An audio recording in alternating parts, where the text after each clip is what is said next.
Channel को बड़े ही भारी मन से आप सभी का स्वागत है। बिहार असिस्टेंट प्रोफेसर नियुक्ति प्रक्रिया एक बहुत ही विपरीत परिस्थिति या विपरीत मोड़ पे आ गई है, जहाँ पर किसी भी अभ्यर्थी के साथ अब कुछ भी हो सकता है। बिहार की उच्च शिक्षा संबंधित यह बहुत ही दुखांत खबर है। मैं ऐसी बात क्यों कह रहा हूँ? एक महिला अभ्यर्थी का दमन किया गया है इस नियुक्ति प्रक्रिया में, और यह मात्र एक महिला अभ्यर्थी नहीं है, वह आप सभी महिला अभ्यर्थियों की प्रतिनिधि है। और महिला अभ्यर्थी की मैं प्रतिनिधि क्यों कहूँ? बल्कि मैं कहूँगा इस नियुक्ति प्रक्रिया में जितने भी अभ्यर्थी साक्षात्कार देने वाले हैं या दे रहे हैं, जिनका चयन नहीं हो पाया है, उन सबका ही यह महिला प्रतिनिधित्व करती है। ऐसा इसलिए क्योंकि इसके केस में इतनी बड़ी ब्लंडर मिस्टेक की गई है। उसको मिस्टेक तो खैर नहीं ही कहा जाएगा, क्योंकि अगर जानबूझकर अगर कोई गलती की जा रही हो तो उसे मिस्टेक की संज्ञा देना, उसे गलती की संज्ञा देना बिल्कुल कतई स्वीकार्य नहीं है। देखिए, एक महिला अभ्यर्थी है जो कि 5 सालों तक इंतज़ार करती है इनकी नियुक्ति प्रक्रिया की।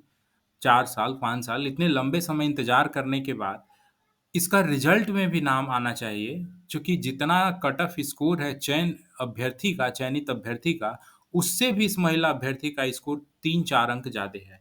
इसके बावजूद भी आप इसका चयन नहीं करते हैं, और सभी साक्ष्य मौजूद हैं। समझ नहीं आता, ये महिला अभ्यर्थी अगर न्यायालय के द्वार जाएगी तो आयोग कहाँ मुँह छुपाएगा?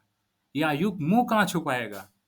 जब ये महिला अभ्यर्थी माननीय न्यायालय के द्वार जाएगी। इसका दमन किया गया। कैसे? आप चैनल पे आखिर तक बने रहें, और इसके बाद आपको असली पोल खुलने लगेगी आयोग की, और आपको समझ आने लगेगी कि कहाँ तक यहाँ पर क्या-क्या चीज़ें चल रही हैं। देखिए, एक महिला अभ्यर्थी है जिसको आरटीआई का जवाब आता है 17/7/2024 को, यानी कि अब से 1-2 दिन पहले। 2-3 दिन पहले इस आरटीआई में देखिए क्या कहा गया है। देखिए, इस महिला का नाम डॉक्टर श्रद्धा, ठीक है, शारदा। ये शारदा शब्द मात्र यहाँ पे इनका नाम आगे मैंने इनकी निजता का हनन न हो, इसलिए मैंने ये चीज़ हाइड कर दिया है। और ये शारदा दिखाना इसलिए ज़रूरी था क्योंकि अभ्यर्थी की जो यूआईडी नंबर होती है उसमें नाम का 3 लेटर ज़िक्र रहता है। तो आप देखिएगा कि बिहार राज्य विश्वविद्यालय सेवा आयोग द्वारा कैसे महिला अभ्यर्थी का दमन किया जा रहा है, और इस महिला अभ्यर्थी की क्या दावेदारी है। पहली बात तो देखिए, ये नियुक्ति प्रक्रिया में बिहार असिस्टेंट प्रोफेसर की कोई भी चीज़ें ओपन नहीं ला रहे हैं। पब्लिक डोमेन में किसी भी अभ्यर्थी का स्कोर नहीं ला रहे हैं। तो अभ्यर्थी का चयन हुआ हो या ना हुआ हो, उसको पता ही नहीं चलता है कि मेरा स्कोर कितना बना है। और जब ये रिपोर्ट भी देते हैं, आरटीआई माँगी जाती है, तो डेढ़ 2 महीने बाद देते हैं। और इसके बाद अगर उनसे ये विस्तृत आरटीआई से जवाब माँगा जाता है कि समस्त अभ्यर्थियों का रिकॉर्ड दिखाइए, समस्त अभ्यर्थियों का स्कोर दिखाइए, तो कहते क्या है कि नहीं, हम समस्त अभ्यर्थियों का स्कोर नहीं दिखा सकते हैं, चूँकि उनकी निजता का हनन होगा, या इस तरह की दलील देते हैं। जबकि अन्य विषयों में जैसे हिंदी की बात करें, देखिए, ये हिंदी विषय से जब आरटीआई माँगा गया तो शुरुआत में समस्त अभ्यर्थियों का दिखाएँ, लेकिन हुआ क्या? जब हिंदी विषय में समस्त अभ्यर्थियों का दिखाया इन्होंने, तो फिर वहाँ से अभ्यर्थी कोर्ट का रुख करने लगे, क्योंकि कमियाँ सब नज़र आने लगी। रिसर्च पेपर में आपने कैसे नंबर काटा, यहाँ पे कैसे नंबर काटा।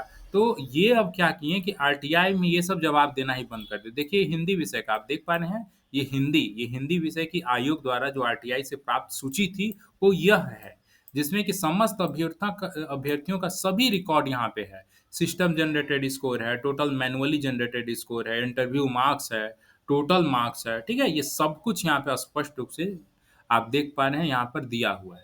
लेकिन अब अन्य विषय जितने भी अभ्यर्थी दूसरे विषय में इसी प्रकार से जब ये माँगते हैं, तो इनको कुछ और कह दिया जाता है कि नहीं, आपको सूचनाएँ नहीं दी जा सकती हैं। जैसे इसी महिला अभ्यर्थी के बारे में तो हम ज़िक्र करेंगे, लेकिन आगे थोड़ा-सा देख लें। इसमें क्या लिखा है? सूचना संख्या 4 में दर्शन शास्त्र विषय के अंतर्गत चयनी अभ्यर्थियों से संबंधित माँगी गई सूचना एक जगह संकलित कर पाना संभव नहीं है। वाह रे! एक जगह आप संकलित नहीं कर सकते हैं, और दूसरे विषय में कैसे आपने किया? हिंदी में कैसे आपने किया? और ये एक अभ्यर्थी नहीं है, जितने भी मेरे पास तो आप सभी के सैकड़ों आरटीआई हैं, और सभी के आरटीआई में इसी तरह की चीज़ें कही जाती हैं कि एक जगह संकलित कर पाना संभव नहीं है, इसलिए समस्त अभ्यर्थियों की सूची आपको नहीं दी जा सकती है। यह कह कर के अपना पल्ला झाड़ लेते हैं। लेकिन यह बचने वाले नहीं हैं। हायर एजुकेशन वॉच चैनल की तरफ से एपीआई स्कोर जारी करने के संबंध में कोर्ट केस भी किया जा चुका है। तो देखते हैं माननीय न्यायालय कब इस पर निर्णय देते हैं, चूँकि ऑलरेडी न्यायालय पर इतना बर्डन है कि क्या ही कहा जाए। इस वजह से इसके ऑर्डर आने में देर लग रहा है। देखना है कब इसका ऑर्डर आता है, और क्या ऑर्डर आता है। वैसे चलिए इस महिला अभ्यर्थी की ओर चलते हैं कि आखिर इनके संग क्या दुर्दांत अपराध किया गया। देखिए, इनकी दमन कैसे किया गया आप इसी से समझिए कि महिला अभ्यर्थी का टोटल अकादमिक स्कोर ये 63 बता रहे हैं, 63। शोध अंक पत्र में 10 अंक बता रहे हैं, यानी टोटल कितना हुआ 73। अकादमिक अवार्ड वगैरह का तो नंबर दे नहीं रहे, इसलिए इसको छोड़िए। साक्षात्कार में 8 अंक प्राप्त है, यानी टोटल कुल कितने अंक हो गए इनके 81 हो गए। 63 प्लस 10 73 प्लस 8 81। आप देख पा रहे हैं इस महिला अभ्यर्थी का कुल स्कोर 81 है। अब आगे क्या कहा जा रहा है कि दर्शन शास्त्र विषय के अंतर्गत अत्यंत पिछड़ा वर्ग कोटि में चयनित पुरुष एवं महिला अभ्यर्थी का न्यूनतम स्कोर 78 है। देखिए ये कह रहे हैं कि चूंकि अभ्यर्थी द्वारा यह भी मांगा गया था कि अत्यंत पिछड़ा वर्ग में बताया जाए कि न्यूनतम स्कोर कितना है चयनित का, तो इन्होंने बताया 78। अभ्यर्थी का स्कोर कितना बन रहा है 81। अभ्यर्थी का ये कहना है, जो महिला अभ्यर्थी है, कि देखिए सर हम ईबीसी ही कैटेगरी में आते हैं। हमने कहा कि चलिए इनका भी क्रॉस चेकिंग कर लेते हैं, क्या ये महिला अभ्यर्थी सत्य बोल रही हैं, क्या वास्तव में ईबीसी कैटेगरी में आ रही है, क्या वास्तव में इनका दमन हुआ है। स्कोर 81 इनका है और चयन का स्कोर 78 है, यानी कि इनका अंक 3 अंक ज्यादा है। चयन के स्कोर से भी इनका 3 अंक ज्यादा है। आप 3 अंक को हल्का फुल्का ना लें, एक एक अंक पे लगभग 20 25 30 40 50 न जाने कितने अभ्यर्थी हैं एक एक अंक के अंतराल पे, और यहाँ पे तो महिला अभ्यर्थी का 3 अंक ज्यादा है। इसके बावजूद आपने चयन नहीं किया। चलिए हम थोड़ा सा क्रॉस चेकिंग कर लेते हैं, क्या ये महिला वास्तव में ईबीसी कैटेगरी में आती हैं, क्या वास्तव में इनका दमन किया गया है। देखिए इसके लिए हम चलते हैं आयोग के द्वारा जो पहली और दूसरी सूची निकाली जाती है, जिसमें औपबंधिक सूची उसे आप कह सकते हैं, जिसमें यह स्पष्ट रूप से रहता है कि आपको क्या क्या दस्तावेज देना है। देखिए आप देख पा रहे हैं SHA, जैसा कि आपने देखा कि महिला अभ्यर्थी का क्या नाम था, चलिए एक बार देख लेते हैं। महिला अभ्यर्थी का नाम था डॉक्टर शारदा, SHA। तो चूंकि डॉक्टर नाम ये सब चीज लिखी नहीं जाती है फॉर्म में, तो SHA, ये देखिए नाम की शुरुआत के 3 लेटर हैं SHA। और वही देखिए यहाँ पे औपबंधिक सूची में मैं आपको दिखा रहा हूँ, यहाँ पे देखिए औपबंधिक सूची में SHA आप स्पष्ट रूप से देख पा रहे हैं। आपकी सुविधा के लिए मैं इसे थोड़ा सा जूम कर दे रहा हूँ ताकि आप स्पष्ट रूप से और देख पाए। ठीक है, आप देखिए महिला का यहाँ पे यूआईडी नंबर है SHA, provisionally eligible under EBC category. कह रहे हैं कि आप प्रोविजनली तौर पर औपबंधिक रूप से ईबीसी कैटेगरी में योग्य अभ्यर्थी हैं, लेकिन कुछ शर्तों के आधार पे। क्या कह रहे हैं, subject to submission of NCL certificate form 10। मतलब आप एनसीएल सर्टिफिकेट दीजिए फॉर्म 10 के रूप में, bearer's father's name and address, जिसमें पिता के नाम के आधार पर बना हुआ हो। एक चीज और बता रहा हूँ, यह महिला अभ्यर्थी अनमैरिड है, तो फिर पति के नाम पे बनना और यह सब तो संभव ही नहीं है। और महिला बिहार की है, इसलिए इसमें भी संशय नहीं है कि इस महिला का पति के नाम पे बना हो। तो ठीक है, यह महिला फादर्स के नाम पे आपको इनसे मांगा जा रहा है। आगे क्या कहा जा रहा है, आवेदन शुल्क में की राशि 225 रुपए मात्र सचिव बिहार राज्य विश्वविद्यालय सेवा आयोग पटना के पक्ष में डिमांड ड्राफ्ट के माध्यम से अपेक्षित है। मतलब इनसे 225 रुपए का सचिव के नाम से एक डिमांड ड्राफ्ट मांगा जा रहा है। वो क्यों मांगा जा रहा है आपको मैं थोड़ी ही देर बाद बताता हूँ। लेकिन चलिए पहले देख लेते हैं कि इनसे जिन शर्तों के आधार पर ईबीसी कैटेगरी में एलिजिबल होने के लिए कहा जा रहा है, क्या इस शर्त को इस अभ्यर्थी ने पूरा किया है।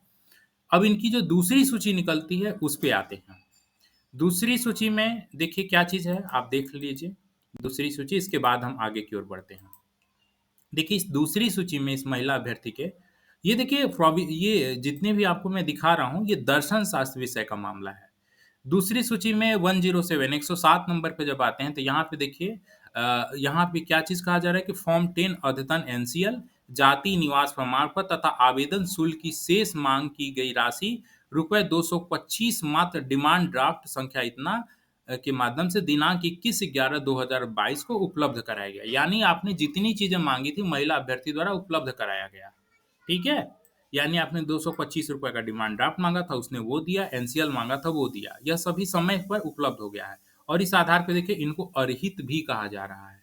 अर्हित मतलब इलिजिबल कैंडिडेट आ रहे हैं, एलिजिबल कैंडिडेट। आगे की देखिए स्थिति क्या है जब एलिजिबल कैंडिडेट हो जाती हैं। और एक चीज और, मैंने जैसा कि आपको बताया था कि 225 रुपए आखिर किन अभ्यर्थियों से मांगा गया है। देखिए कुछ कुछ ऐसे कैंडिडेट हैं कुछ कैटेगरी के, जिनको कि पहले जब ये नियुक्ति प्रक्रिया चल रही थी उस समय ये SC ST कैटेगरी में थे। जैसे कि लोहार एक जाति है, लोहार के संग क्या था कि झारखंड में एक लोहर जनजाति है, इंग्लिश में लोहर और हिंदी इंग्लिश में लोहार एक ही ढंग से लिखा जाता है। तो संविधान ने कॉन्स्टिट्यूशन के माध्यम से लोहर जनजाति को एसटी कैटेगरी में डाला गया। तो बिहार सरकार उसे समझ ले कि अपने राज्य वाले लोहार जाति को भी डाल दिया गया, तो ये लोहार को एसटी या एससी में डाल देते हैं। बाद में सुप्रीम कोर्ट वगैरह में कोर्ट केस वगैरह होता है तो स्पष्ट होती है चीज़ें कि नहीं, लोहार अलग था और लोहर अलग था। तो लोहार को पुनः से बीसी, ईबीसी ईबीसी कैटेगरी में पुनः स्थापित कर दिया जाता है। तो उस अभ्यर्थी के संग किया क्या जा रहा है कि उनको ₹300 का अलग से इसलिए मांग लिया जा रहा है क्योंकि हो सकता है अभ्यर्थी अनारक्षित श्रेणी के उम्मीदवार हो, राइट? या फिर हो सकता है कि ये भिन्न-भिन्न कारणों से। तो देखिए, लेकिन इस महिला अभ्यर्थी के केस में जो मैंने आपको बताया ₹225 का जो डिमांड ड्राफ्ट महिला अभ्यर्थी ने दिया था, उसको आयोग द्वारा वापस भी कर दिया गया। इसलिए वापस किया गया क्योंकि यह महिला अभ्यर्थी अनारक्षित वर्ग या अनारक्षित वर्ग की महिला हेतु मात्र ₹75 ही यहाँ माँगा जा रहा था। आप देख सकते हैं। यहाँ पे ऑनलाइन आवेदन शुल्क के संबंध में तीसरे कॉलम में स्पष्ट रूप से लिखा गया है, केवल बिहार राज्य के स्थायी निवासी आरक्षित वर्ग, अनारक्षित वर्ग महिला हेतु ₹75। तो चूँकि यह आयोग को स्पष्टीकरण हो जाता है कि नहीं, महिला बिहार की है और ईबीसी कैटेगरी में, इसलिए जो उससे ₹225 की राशि माँगी गई थी, वह भी राशि वापस कर दी जाती है। और आप स्वयं देख रहे हैं कि यहाँ महिला अभ्यर्थी को यहाँ पे अर्हित किया जा रहा है, किसमें? ईबीसी कैटेगरी में। ये सब कुछ होने के बावजूद भी महिला अभ्यर्थी का चयन नहीं होता है। और आप देख सकते हैं आरटीआई में ये स्पष्ट रूप से लिखा गया है कि जो चयन का न्यूनतम स्कोर है 78, और आप ये भी देख पा रहे हैं महिला अभ्यर्थी का स्कोर बन रहा है 81। तो बताइए, इसका दमन नहीं हुआ है, इसके संग ये दुर्दांत अपराध नहीं है तो इसे क्या कहेंगे? और यह तो मात्र एक महिला अभ्यर्थी प्रतिनिधित्व है यहाँ पर आपके समक्ष। और न जाने कितने अभ्यर्थियों के संग, बहुत की तो आरटीआई आई ही नहीं है, सबने आरटीआई थोड़ी ना मांगा है। जिन्होंने आरटीआई नहीं मांगा है उसका तो कुछ पता ही नहीं है कि ये क्या कर रहे हैं, किसके संग क्या कर रहे हैं। इसलिए सभी अभ्यर्थियों का चयन से पहले और चयन के बाद एक्यूआई स्कोर तो हर हाल में आयोग को जारी करना चाहिए, लेकिन ये कर नहीं रहे हैं। क्योंकि करेंगे तो इनकी पोल खुलने लगेगी। आप देख रहे हैं इतना दबे ढंग से, इतने गोपनीय तरीके से सब चीज़ हो रही है, इसके बावजूद भी इतने बड़े-बड़े अपराध आयोग के द्वारा देखे जा रहे हैं। तो आप सोचिए इस पर्दे के पीछे न जाने क्या-क्या चीज़ें चल रही होंगी। और यही नहीं, एक और मज़ेदार बात है। खैर चलिए, वो मज़ेदार कड़ी आपको नेक्स्ट वीडियो में उपलब्ध होगा। आप चैनल पे आखिर तक बने रहें, इसके लिए बहुत-बहुत धन्यवाद। बहुत जल्द एक बहुत ही अन्य रोचक वीडियो आपके समक्ष आने वाला है। चैनल पे आखिर तक बने रहें, इसके लिए आपका बहुत-बहुत धन्यवाद। Thank you so much.